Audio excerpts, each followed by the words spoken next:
Hello students, welcome back to my channel. So I hope कि आप लोगों ने ये क्वेश्चन सॉल्व कर लिया होगा। अगर किसी ने नहीं किया है तो आइए हम लोग साथ में सॉल्व करते हैं। ठीक है, तो ये जो क्वेश्चन था ये था आपका SRTF प्रिंशन का, जो कि हमने लास्ट क्लास में कवर किया था। ओके, सी तो यहाँ पे हमें क्या गिवन है? प्रोसेस आईडी, उनके बर्स्ट टाइम और उनके अराइवल टाइम। ठीक है, तो आइए चलो सॉल्व करते हैं। सबसे पहले ज़ीरो पे कौन सा प्रोसेस आपका अराइव हुआ है? प्रोसेस ए। तो यहाँ पर क्यू में कौन सा प्रोसेस आ गया? प्रोसेस ए। देन जैसे ही, और ये कितने टाइम के लिए एग्जीक्यूट होगा? 1 सेकेंड के लिए, क्योंकि ये कौन सी जॉब है? ये प्रिम्पशन शेड्यूलिंग है। कौन सी प्रिम्पशन है? SRTF, shortest remaining time first. Okay, so यहाँ प्रोसेस ए कितने टाइम के लिए एग्जीक्यूट होगा? 1 टाइम के लिए। तो यहाँ 0 सेकेंड पे प्रोसेस ए अराइव हुआ और कितने टाइम के लिए एग्जीक्यूट हुआ? 1 सेकेंड के लिए। ओके, देन जैसे ही 1 सेकेंड हुआ, हमारा कौन सा प्रोसेस अराइव हुआ? Process B.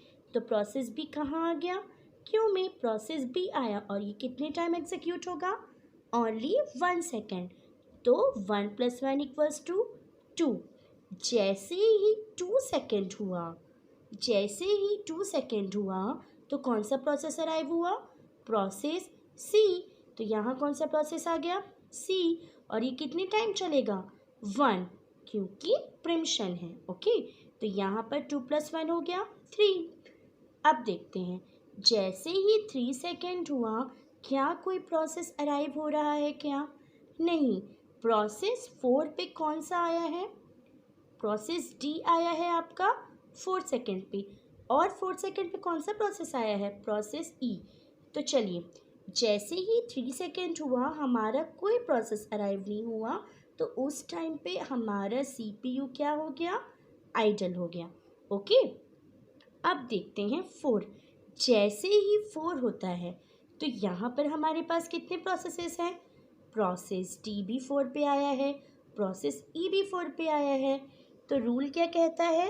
अगर आपका बर्स्ट टाइम इक्वल है, then we will consider arrival time. तो यहाँ पर किसकी बात हो रही है? अराइवल टाइम की बात हो रही है। तो अराइवल टाइम आपका 4 क्या है? इक्वल है। सो then arrival time is equal, then we will consider process ID and apply FCFS. That means FCFS में हम क्या करते थे? जो प्रोसेस पहले आया है उसे एग्जीक्यूट कराते थे। सो इसके अकॉर्डिंगली जब 4 सेकेंड हुआ, तो प्रोसेस कौन सा आया सबसे पहले? डी और ई में प्रोसेस आया डी, इसलिए हमने किसे एलोकेट कराया? प्रोसेस डी को। और कितने टाइम के लिए एलोकेट हुआ? 1 सेकेंड के लिए। ओके, देन जैसे ही 5 हुआ, अब यहाँ पर क्या हुआ? सारे प्रोसेसेस आ गए।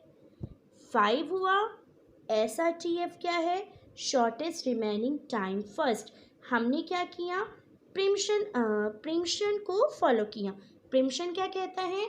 अगर कोई प्रोसेस एग्जीक्यूट हो रहा है और कोई हाई प्रायोरिटी वाला प्रोसेस आता है, तो हम उसे एलोकेट करते हैं। तो यहाँ 5 सेकेंड हो गए, सारे के सारे प्रोसेस क्या हो गए आपके? एलोकेट हो गए। तो अब कौन सा रूल फॉलो करेंगे? SJF, क्योंकि ये क्या है? शॉर्टेस्ट। तो देखो, जैसे ही 5 हुआ, अब सारे प्रोसेस आ गए, तो अब हम कौन सा अप्लाई करेंगे? SJF। तो यहाँ पर सबसे छोटी जॉब किसकी है? 1, प्रोसेस बी। तो हम किसको एग्जीक्यूट कराएंगे? बी को। कितने टाइम के लिए? इसका तो 1 ही बचा हुआ है, तो यहाँ पर बी क्या हो गया? पूरा एग्जीक्यूट हो गया। अब इसके बाद इससे बड़ी वैल्यू कौन सी है आपकी? 3। ठीक है, सी है ना प्रोसेस। प्रोसेस का क्या है? Burst time 3। तो यहाँ पे फिर क्या एग्जीक्यूट होगा? सी। तो 6+3=9। देन बिग वैल्यू कौन सी है आपकी? टी। टी का क्या है? 5। 9+5 14। देन आया आपका ई। ई की वैल्यू क्या है? 5। 14+5 19। अब लास्ट में आपका कौन सा प्रोसेस बच गया? प्रोसेस ए। 19 + 9 = 28। ठीक है, तो ये आपका बन गया गैंट चार्ट। अब इसी तरीके से हम क्या सॉल्व कर लेंगे इसका कंप्लीशन टाइम। सो प्रोसेस ए का कंप्लीशन टाइम क्या होगा 28। प्रोसेस बी का कंप्लीशन टाइम 2। प्रोसेस सी का कंप्लीशन टाइम 9। प्रोसेस डी का completion time 14। At last process E's completion time = 19। सो ये आ गया आपका CT। जब CT निकल जाता है तो हम क्या फाइंड करते हैं TAT देन WT, जो मैंने आपको पहले भी सॉल्व कराया है।